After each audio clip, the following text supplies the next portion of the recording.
우리가 예수님을 믿는 목적은 영생을 받는 것입니다. 근데 이 영생이라고 말할 때 영원히 사는 것만을 영생이라고 하지 않고요. 우리 하나님의 은혜 가운데서 영원히 사는 것, 이것이 성경이 말하는 영생입니다. 지옥에서도 영원히 살기 때문에 단순히 영원히 산다, 이것을 영생이라고 말하지 않지요. 우리가 세상을 살아가면서 그러면 왜 영생을 받아야 하느냐? 하나님 그분께서 우리에게 영생 주시길 원하시고요. 그리고 살아있는 동안에 우리가 이 영생의 선물을 우리가 받을 수 있습니다. 그러면 영생을 위해서 우리가 뭘 해야 할까? 영생을 위해서 무슨 선한 일을 많이 해야 영생을 얻는 것이 아니고, 성경은 말하기를 하나님의 의가 되신 예수 그리스도를 믿음으로 말미암아 하나님께서는 그 믿음을 의로 여겨주시고 우리의 죄를 예수 그리스도께서 다 담당해 주심으로 그 예수를 믿으면 우리가 영생을 얻게 된다고 가르쳐 주십니다. 그래서 예수님을 믿는다는 것은 첫째로 스스로 우리 자신이 하나님 앞에 죄인인 것을 깨닫고, 두 번째로 예수님 그분이 우리의 구원을 위해서 이 땅에 오신 성육신하신 참 하나님이시고 참 인간이심을 믿고, 또 그분이 십자가를 지고 돌아가신 것은 바로 나의 죄를 담당하시기 위해서 십자가 지시고 죽으셨다고 하는 것이고, 또 그 다음에 부활해서 살아계신 주님을 심령 가운데 주님으로 모시고 사는 것이 예수 믿는다는 것의 진정한 의미인 것을 성경을 통해서 보게 됩니다. 예수님을 주인으로 모시고 산다는 말은요, 지금까지는 내가 내 인생의 주인이었지만 그러나 나의 모든 주도권을 그 예수님께 드리고 그분을 나의 주인으로 모시고 산다는 뜻입니다. 예수님을 주님이라고 부를 때는 우리 스스로는 그분에게 나는 종입니다, 이것이 전제에 깔려 있어야 하죠.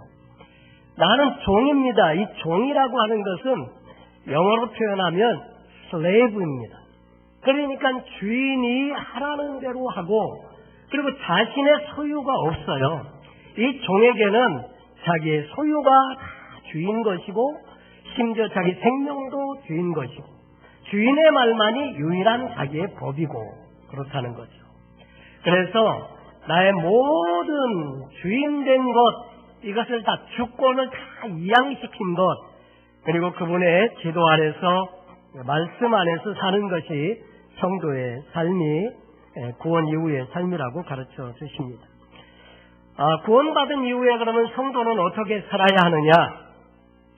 여러분, 그분의 기쁘신 뜻대로 살길 원하는데 하나님을 향한 인격적인 사랑이 모든 우리의 행위의 동기가 되어야 한다는 것을 말씀하고 있습니다. 여러분, 우리가 아무리 훌륭한 일을 많이 하고요, 많은 은사를 가지고 있고 또 가진 많은 것들로 남을 구제하고 다 해주어도 그 안에 예수님을 향한, 하나님을 향한 사랑이 동기가 되어 있지 않으면 그것은 자기 의를 추구하는 일이 될 뿐만 아니라 주님을 크게 기쁘시게 하지 못한다 하는 거죠. 그래서 우리의 모든 신앙의 행위에는 주님을 사랑하기 때문에 우리가 모든 일을 다 하고 있는 이런 부분들이 있다는 것을 우리가 잘 알아야 합니다. 성경 66권에는 보면 우리에게 보여주시는 하나님의 심정들이 다 나타나 있습니다. 하나님을 잘 섬기고 예수님을 잘 섬기려고 하면 그분이 원하시는 것이 무엇인지, 그분의 마음이 어디에 가 있는지, 그분의 심정을 잘 알아야 하는데, 그 성경에 보면 바로 하나님의 심정, 또 예수님의 심정이 담겨져 있죠. 그런데 하나님의 심정에 대해서 말씀하실 때 보면 이런 말씀이 있습니다. 악인이 죄 가운데서 멸망하는 것을 원하지 않는다. 그 죄인이 자기 죄로 말미암아 멸망 가운데 처하는 것을 하나님이 원하지 아니하시고 도리어 돌이켜서 구원받기를 원하신다. 그래서 하나님은 계속 그들을 돌아오도록 하기 위해서 선지자들을 보내고 또 예언자들을 보내고 해서 하나님의 말씀을 자꾸 대언하게 하고 돌아오도록 초청하는 일들을 반복해서 하시게 됩니다. 오늘 성경 본문에는 예수님의 마음이 오늘 성경 본문에 담겨져 있습니다. 인류의 죄를 담당하기 위해서 십자가를 지시기 위해서 예수님께서는 예루살렘으로 입성을 하시게 되는데, 다음 주가 그래서 예수님께서 예루살렘으로 입성하신 날을 기념하는 종려주일로 우리가 지키게 되죠. 오늘 성경 본문은 입성하시면서 되어진 일에 대한 이야기를 우리에게 말씀을 해주시고 계시는데, 여러분, 예수님께서 아무리 예루살렘에 입성하시고 십자가를 지시고 구원의 길을 완성하시고 다 한다고 해도 사람들이 이것을 깨닫지 못하고 알지 못하고 믿지 아니하면 주님께서 하신 일이 아무 소용이 없다는 거죠. 그래서 이것을 알기를 원하시는데, 당시에 믿음을 갖지 못한 예루살렘 사람들을 그것도 그들이 멸망받는 일을 안타까워하시면서 주님께서 친히 눈물을 흘리시면서 하신 말씀의 내용인 것입니다. 사실 우리가 주님의 심정을 알지 못하면 주님께서 정말로 우리에게 주시고자 하는 귀한 하나님의 은사들을 우리가 받지 못하게 되는 그런 것들이 참 많죠. 여러분, 사람들끼리도 그렇잖아요. 심정이 서로 통해야 그래야 뭔가 유익한 일들이 있어지는데, 아내와 남편 간에도 이 심정을 몰라, 서로 심정을 모르면 참 너무 답답하고 안타깝잖아요. 그리고 아내의 심정을 알고 남편이 잘 배려해 줄 때 아내는 기쁘게 할 수 있듯이, 또 남편의 심정을 잘 알고 그 심정에 필요한 것들을 채워줄 때 그때 서로가 정말 좋은 관계가 이루어지듯이, 우리가 하나님 그분의 심정이 어떤지, 예수님 그분의 심정이 어떤지를 잘 알아야 신앙생활을 잘 할 수 있다는 거죠. 사람과의 관계에서도 이 심정이 잘 알아주지 못할 때는 답답하고 안타까운데, 여러분, 예수님 경우에도 참 얼마나 마음이 답답해 하셨는지 너무나 안타까워서 우셨다고 하는 거죠. 예루살렘으로 입성할 때에도 제자들도 마찬가지였습니다. 예수님은 이제 예루살렘에 들어가시면 십자가 지시고 죽으셔야 하는데 정말 그 마음이 무거우신데, 제자들은 마음이 전혀 예수님의 심정을 알지 못하니까 예수님께서 이제 한 자리 하시게 되면 누가 가까이에서 예수님 자리에 앉을까, 그런 거 가지고 서로 다투고 이런 모습들을 보면서 예수님께서 얼마나 안타깝고 한심하셨을까, 이런 생각을 하게 되죠. 여러분, 그래서 이 하나님 아버지의 심정을 알고 예수님의 심정을 알고 지금도 우리 안에 오셔서 우리를 도우시는 성령님의 심정을 알 때 우리는 큰 은혜를 경험하기도 하고요. 그리고 어려운 일들도 그 주시는 은혜로 말미암아 넉넉히 이길 수가 있는 줄로 믿습니다. 오래전 미국에서 있었던 이야기입니다. 홀어머니 한 분이 젊었을 때 과부가 되셨습니다. 그리고 하나밖에 없는 외아들을 키우고 있었는데, 이 어머니는 이 아들을 너무나 사랑해서 재혼도 하지 아니하고 오직 이 아들 하나만을 잘 키우고 또 아들을 위해서 헌신하고 이렇게 살아오고 있었습니다. 이 아이는 그 어머니의 그 기도대로 교회에서 가장 칭찬받는 모범 청년으로 자라났습니다. 머리도 뛰어나고 또 인류 대학을 졸업했습니다. 이 청년의 앞길에는 무한한 가능성이 있었고, 사람들도 이 청년을 바라볼 때마다 참 하나님께서 어떻게 했을까 흐뭇한 마음으로 이 청년을 바라보고 있었는데, 이 청년에게는 아름다운 처녀와 결혼 약속도 되어져 있었습니다. 근데 한국에서 당시에 6.25 전쟁이 발발하게 되었고, 이 청년은 한국에 군인으로 나가게 되었습니다. 어느 날 그 어머니에게 한국에 나가 있는 아들에 대한 소식이 전해졌는데, 불행하게도 그 아들의 전사자 통지서를 받게 되었습니다. 평생 크리스찬으로 지내온 그 어머니는 그 소식을 듣고 나서 밤새 몸부림을 치면서 잠을 이루지 못하고 그 다음날 섬기는 교회 목사님에게 간단한 편지를 썼습니다. 목사님, 저에게 꼭 한 가지만 알려주세요. 내 아들이 한국에서 무참히 죽어갈 때 우리 하나님은 그때 도대체 어디 계셨단 말입니까? 비록 짧은 편지였지만 이 편지를 받아든 목사님 마음에 그 질문이 비수와 같이 찔렸습니다. 목사님도 밤새껏 괴로워하고 고민하면서 그 성도님을 위해서 무슨 말로 위로를 해야 될까 기도하면서 고민하면서 이제 생각을 하다가 신학적으로 그 하나님의 섭리를 어떻게 설명을 할 수 있을까? 그래서 장문으로 10페이지가 넘는 편지를 쓰게 되었다고 합니다. 아침에 목사님이 그 편지를 다시 읽어보았을 때는 그 스스로도 그 편지에 만족할 만한 대답을 얻지 못했다는 거죠. 내 아들이 그렇게 죽어갈 때 하나님은 도대체 어디 계셨습니까? 그 질문에 대한 답변이 충족하게 되어지질 못하기 때문에 결국 그 목사님 스스로 자기가 쓴 그 편지를 찢어버리고 자기도 간단하게 편지를 썼다는 거죠. 사랑하는 성도님, 성도님의 아들이 전사할 때 하나님께서 어디에 계셨는지 나도 알지 못합니다. 그러나 내가 아는 한 가지 사실은 당신의 아들이 전사할 때 느낀 당신의 그 아픔을 하나님께서도 그의 아들이 십자가에서 죽어갈 때 똑같이 느끼셨다는 사실입니다. 이런 글을 그 어머니에게 전하게 되었습니다. 물론 그 어머님은 나중에 신앙을 그 어려움을 하나님의 사랑으로 극복하고 남은 생에 주님을 위해서 헌신하면서 살았더라 하는 이야기죠. 사랑하는 성도 여러분, 사실 우리에게 가장 소중한 것이 있다면 뭘까요? 여러분에게 재산 목록 1호가 뭐겠습니까?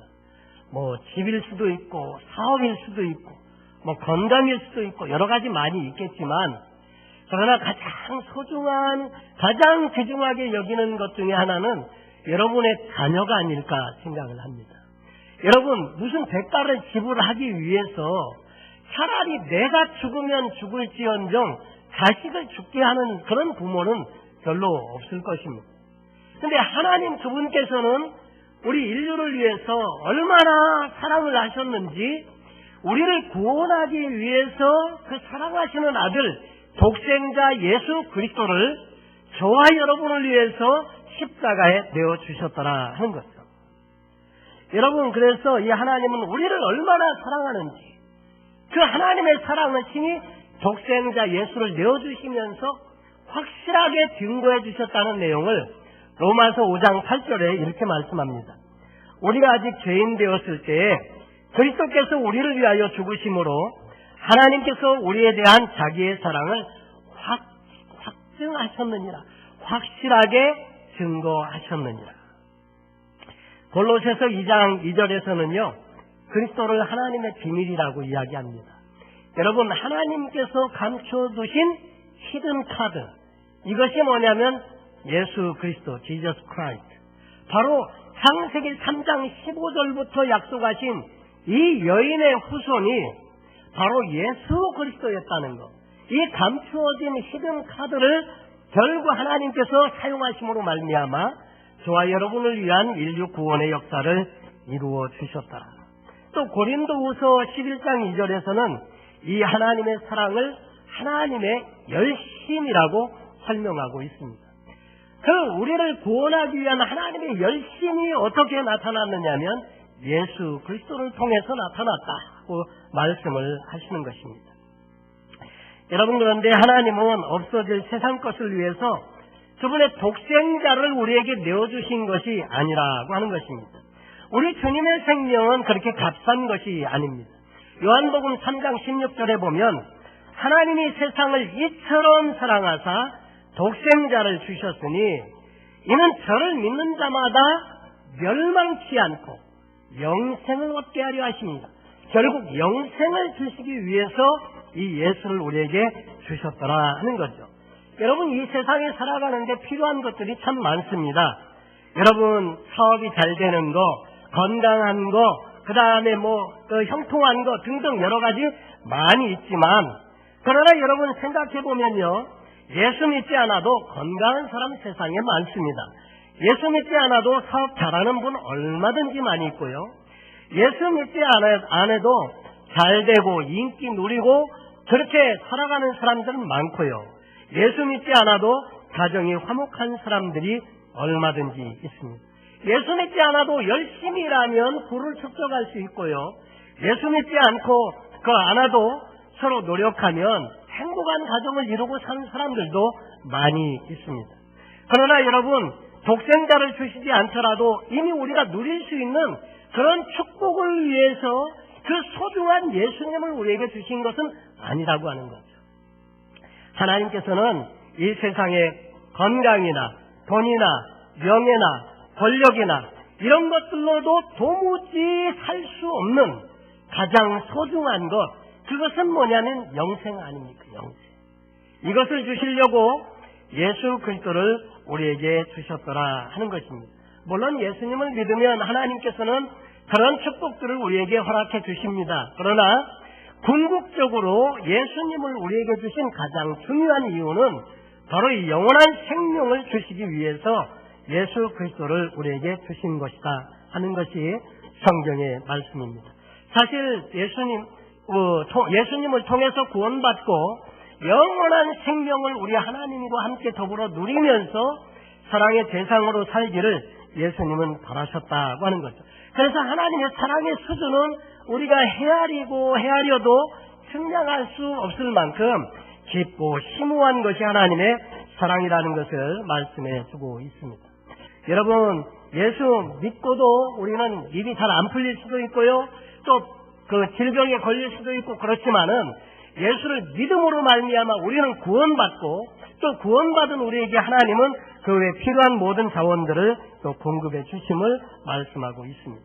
오늘 성경 본문을 한번 가만히 살펴보면요, 이렇게 되어져 있습니다. 예수님께서 예루살렘 성에 가까이 가셨을 때 성을 보시고 우시며 가라사대, 여러분 성경에 보면 예수님께서 웃으셨다는 내용은 나와 있지 않지만 우셨다는 내용은 몇 번 나와 있지요. 가까이 오사 그 예루살렘 성을 보시면서 우시면서 말씀하시기를, 너도 오늘날 평화에 관한 일을 알았다면 좋았을 뻔하였거니와, 너도, 이 예루살렘 성을 가리켜서 너도라고 말하는데, 그 너도라고 하는 이 예루살렘 성은 예루살렘 성 안에 살고 있는 모든 이스라엘 백성들을 다 통칭해서 너도 이렇게 말씀하시는 것이고요. 그 이스라엘 전역에 흩어져 살고 있는 이스라엘 백성들을 통해서에게도 동일하게 하시는 말씀이 아닐까 생각합니다. 너도 오늘날 평화에 관한 일을 알았다면 좋을 뻔하였거니와, 평화에 관한 일이 무엇입니까? 평화에 관한 일은 인류가 범죄하고 타락함으로 하나님과 반목하게 된, 하나님과 원수된 인간, 그래서 하나님과 반목하고 있는데 예수 그리스도 그분께서 이 땅에 오셔서 인류의 죄를 친히 담당하시고 십자가에 죽으시고 구원하셔서 하나님과 화목되게 하는 일, 그래서 예수 그리스도를 화목제물이라고도 말씀을 하고 있지 않습니까?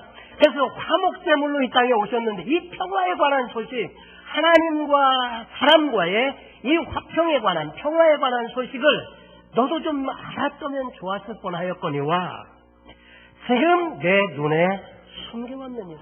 지금은 드러나지 않았다는 거예요. 그 예수님이 와 있음에도 불구하고 아직 그 내용을 모르고 있다는 거죠. 날이 이를지라, 이제 언젠가 날이 이르는데 이 날은 어떤 날이냐는 거죠.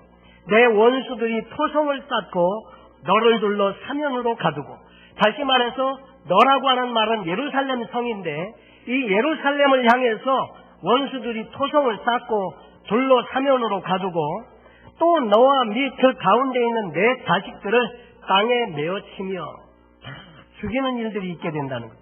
돌 하나도 돌 위에 남기지 아니하리니 이는 권고받는 나를 내가 알지 못함을 인함이라 하시니라. 주님의 이 안타까운 심정, 이 구원의 복된 소식, 이것을 알기를 그토록 원하는데 알지 못함에 대한 그 안타까운 심정, 너무나 안타까운 나머지 우셨다고 하는 거죠. 결국 이 예루살렘은 그 후에 또 로마에 의해서 완전히 돌 위에 돌 하나도 쳐놓이지 않는 만큼 완전히 황폐해지게 되어지죠. 그리고 정말 큰 예루살렘에 함락이 있었던 것을 이제 역사를 통해서 보게 됩니다. 누가복음 13장에는 또 예수님의 또 그 안타까운 마음이 이렇게 나와 있습니다. 예루살렘아 예루살렘아 선지자들을 죽이고 내게 파송된 자들을 돌로 치는 자여, 암탉이 제 새끼를 날개 아래 모음같이 내가 너희의 자녀를 모으려 한 일이 몇 번이냐. 그러나 너희가 원치 아니하였도다. 하나님의 심정은요, 하나님의 말씀을 통해서 그들이 회개하고 돌이켜서 하나님의 은혜와 긍휼을 힘입기를 원했는데, 선자를 보내면 죽이고 또 파송된 자들을 돌로 치는 자요, 그래가지고 다 그냥 그런 하나님의 보낸 사람들을 받아들이지 않았다는 거죠. 암탉이 제 새끼를 날개 아래 모음같이. 저는 어렸을 때 시골에 자랐었는데요, 시골에 자라면서 이렇게 닭을 저희 집에서 키웠는데, 암탉이 꼭 저녁 무렵이 되면 그 새끼 병아리들을 다 모읍니다. 그리고 품에 다 모아가지고 자기 날개 아래 다 모으고, 그러게 앉아가지고 밤새 이제 잠을 자요. 그러니까 날개 아래 품고 따뜻하게 보호해주고, 그래서 보호해주고 이렇게 품어주는 것이 그 암탉에 하는 일이었는데, 마치 그와 같이 암탉이 제 새끼를 날개 아래 모음과 같이 내가 너희의 자녀를 모으려 한 일이 몇 번이냐. 그런데 너희가 원치 아니하였도다. 그 이스라엘이 원치 아니함을 인해서 안타까워하는 주님의 마음, 그 심정을 말씀해주고 있는 거죠. 여러분, 한편으로 보면 주님의 그 심정은 그때나 지금이나 여전히 변함이 없는 심정이 아닐까, 이런 생각을 하게 됩니다. 복음을 알지 못해서 지옥에 갈 수밖에 없는 그 영혼들 때문에 지금도 어쩌면 주님은 눈물을 흘리고 계실지도 모른다 하는 거죠. 사랑하는 성도 여러분, 우리가 가진 이 복음은 너무나도 소중한 복음이고요, 이 복음의 말씀을 정말 예수님께서는 전하는 모든 자들마다 믿고 이 복음을 통해서 영생의 놀라운 선물을 받기를 원하신다고 하는 것입니다. 이제 저희가 이제 다음 주면 종료주일이고, 또 한 주간 우리는 고난절이라고 해서 고난주간을 보내게 됩니다. 그리고 이제 우리가 성금요일 맞고 또 부활주일을 맞게 되는데, 이 십자가의 의미를 새겨볼 수 있는 좋은 계절이라고 생각이 되어집니다.